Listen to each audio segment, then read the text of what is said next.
G'day everyone, MrEconomist here, and welcome to episode 8 of the Modded Infinity series. So a few things have changed. You can see some turbines back there, but we will talk... Damn it! We'll talk about that in a sec. Just let me replace that light quickly. There we go. Okay, so what's changed? This ME system is slightly different. I messed around with the cables a bit, so now we've got some extra channels to play with.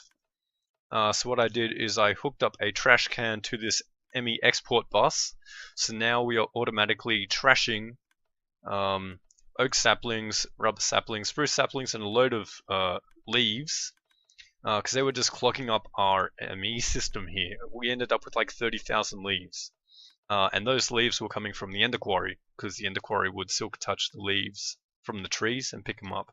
Incidentally, that's where all this wood's coming from. That's the ender quarry as well. And the ender quarry is digging up abandoned mine shafts. So yeah. Okay, so yeah, that's this. This thing here is a unifier.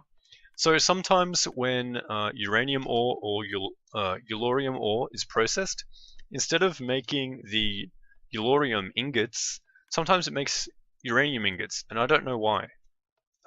It seems to be random. I'm not sure why. Sometimes it makes yellorium and sometimes uranium. But anyway, what I've done is I've hooked up a export bus to request all uranium ingots from our system and put it into the unifier, which turns the uranium ingots into yellorium ingots and then is imported back into the system. So now we don't have any uranium kicking around anymore. Well, apart from that, but I'm talking about this uranium. All the uranium is now turned into yellorium, so it just takes up less space in our ME system, so that's nice. Another thing that's changed is I went through and I bumped up the production of our mobs. Stop that. I'm throwing potions at me. So I went and put a double layer capacitor in the witch spawner, the blizz spawner, the blaze spawner, and the enderman spawner. And I also went and put in a spider spawner here that has a double layer capacitor in it as well. Because we needed string. I had absolutely no string. Now we have some string, and I turned some of that into wool. But anyway, yes, so we've got those 5 spawners going, all of them with double layer capacitors, which is using a lot of power. But that's fine, because we have turbines now. So I'm going to do a quick cut and we'll talk about the turbines, and then when we come back we'll go do something different. Alright everyone, so you know how I'm always saying, oh, we need turbines for this reactor. Well, I finally have the materials to build some. It was the Inderium that was holding me up.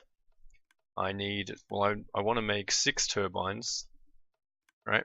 And each turbine, to begin with, and each turbine is going to need 37 Inderium blocks. So that would be 6 times 37 times 9 is 1,998 Inderium ingots. And we just passed that. We have a look here, we have 2,004 Inderium. So, time to make some blocks. That does not look like much, does it? But this is going to get us 6 turbines. And each turbine is going to be producing like 20,000 RF, so that's 120,000 RF that we're going to be making from that reactor. Oh man, it took a long time to make this. Each Inderium ingot, to make an Inderium ingot you need 4 ender pearls basically, because each ender pearl gives you 250 millibuckets. So that's 2,000 ender pearls that had to melt, and you can see some of the leftover over here. This is the setup I had. So it was semi-automatic, but I had a barrel here where I'd put the ender pearls. The ender pearls would go into the magma crucible where they'll be melted and fill up here. Then I'd go and put buckets in the autonomous activator, which has a filter on it. so only full buckets can leave the autonomous activator. The full buckets of liquid ender would then go down and into a tesseract, which would end up in my ME system, and then here is where I would pulverize tin, shiny ingots, and silver to get the dust, and then I would make the dust down there in my crafting terminal. Let's see if we can make some more Enderium, so I'm going to need more. So we don't have any buckets, but basically I'd have a bucket here and I'd just shift click and get stacks of dust.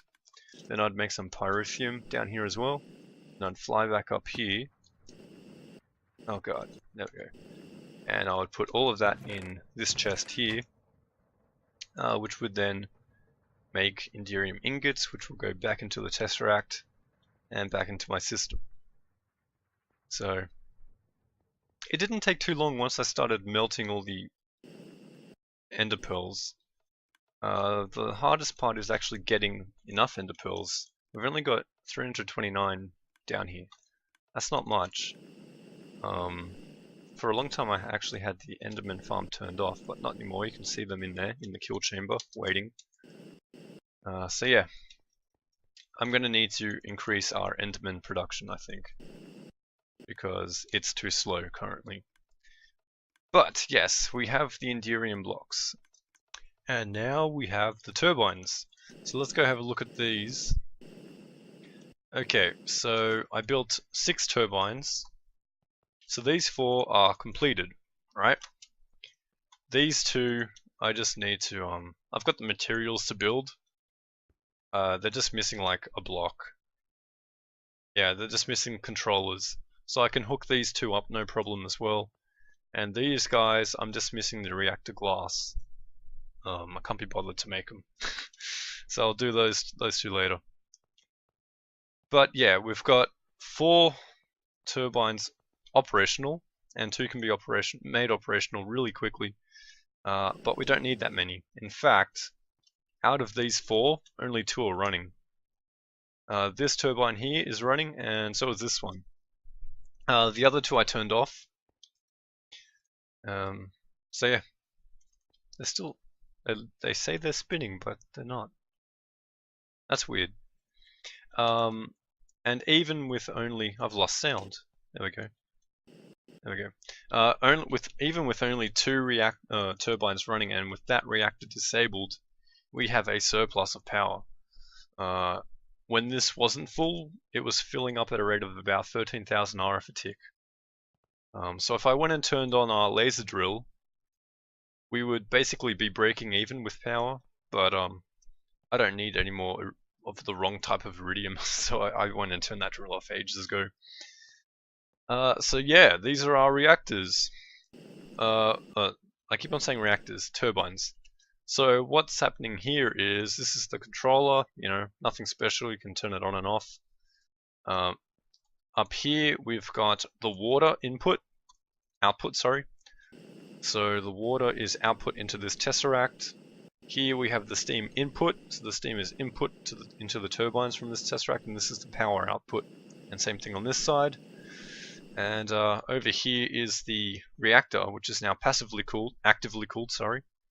It's only producing 4,000 millibuckets of steam per tick, because that's all we need to power 2 turbines. Wow, I can't talk tonight. So yeah, we've just got, you know, Galorium in.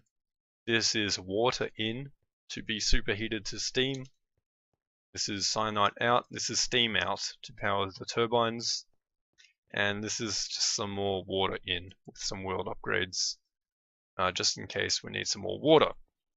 So that's the system. I don't have any computercraft computers controlling the input, controlling the turbines. I thought about having a program to turn the turbines off, or the reactor off, when I was approaching power capacity, but these things take forever to reach the 1800 RPMs that they run at. Probably about 30 minutes for them to, you know, spool up. So I decided against I decided against turning these on and off. Once they're on, they stay on. If that means we waste a little bit of power, that doesn't bother me. We have like 50,000 Eulorium ingots at this stage. It doesn't really matter if we waste a little bit of it. So yeah, that's the turbines. I actually forgot to talk about two things. This is, in case you're interested, this is the cyanide reprocessing area where I made my plutonium to get, to build the turbine casing. So there would just be a barrel here full of cyanide, gets piped into the cyanide reprocessors, water comes along, gets piped in, the water comes from this tank, the reservoir, and then there's a power coming from this tesseract which runs up to the processing area. We just tapped some of that. And yeah, this made all of the plutonium for us. So that was nice. All the plutonium goes into this ender chest, which feeds back to our ME system. And over here, I had to add an extra drive with an extra 6 4K storage cells because we completely filled up with stuff. I had buckets of Enderium in my inventory that I couldn't shift in. Oops. So yeah. Okay. Is that everything? I think that's everything. Cool. So we've got power galore. We're gonna have to spend some of that. I don't know on what yet. Probably more spawners. But we're gonna cut, and when we come back, we'll do something cool. See you guys in a bit. How about this? Let's go kill a Naga. So we need to go. We need to go in the twilight for that, not into a Mistcraft age. I think our gear is good enough. Let's just hop up here. Oh, I wanted to switch all of these elevators out with travel anchors. Let's add that to the to-do list. Whoops. Travel anchor. There we go. Cool. Let's put that away. Alright. I've got to add things to that to-do list as I think of it, otherwise I'll never get anything done. Okay, let's go up here. I still need to like add a garden up here, and oh goodness. So many things to do. There's a lot of Enderman damage up here. Like, look at all of this crap. Stupid Enderman. Anyway, let's hop into the twilight. Whoosh. Oh, I just thought of another thing we need to do. I want to set up a cow farm for steak. I'm eating bread at the moment because it was clogging up my ME system. I have a cow spawner. Cow spawner, steak. So I'd have to kill the cows with like lava or something. Steak. Okay. And the Naga. Here we go. Hi, Naga. Now we've got 30 hearts. We should be fine, right? Let's just run after this thing. If it's a bit strong, we'll start flying. Ooh, man, lagging hard. Wow, what's going on here? Alright, we're back. Come back here, you snake. Oh wow, this sword does like 20 damage per hit. Oh no, there we go. We're doing decent amounts now. Come back here, Naga. I wish I could run fast. I can't run fast though. And it's dead. Cool. I got 2 achievements from that. Oh, we got another yellow heart. That's cool. Slay the Naga in its forest courtyard. Obtain a Naga scale, allowing you to overcome the barrier magic surrounding the Lich's Tower. Oh, cool! So we got some progress. Yeah, because Twilight now has the progress system. That's why I was getting zapped going into that different biome in my Twilight video. Hi, Wolfie. I don't know why I did that. Now I have to kill these guys. That was kind of stupid. Are you gonna forgive me? No, you're not. Okay, fine. Sorry, doggies.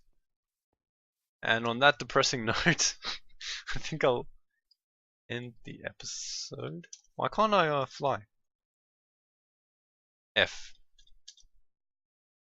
Oh wow, we're lagging a bit. This is weird. I guess we're generating terrain or something. This mushroom is crazy. Alright. So, coming to you from a crazy mushroom, this is Mr. Economist. Thanks for watching, and I'll see you guys next time. I really butchered that outro. Let me start again. So thanks for watching, everyone. This is Mr. Economist, coming to you from a crazy mushroom, signing out.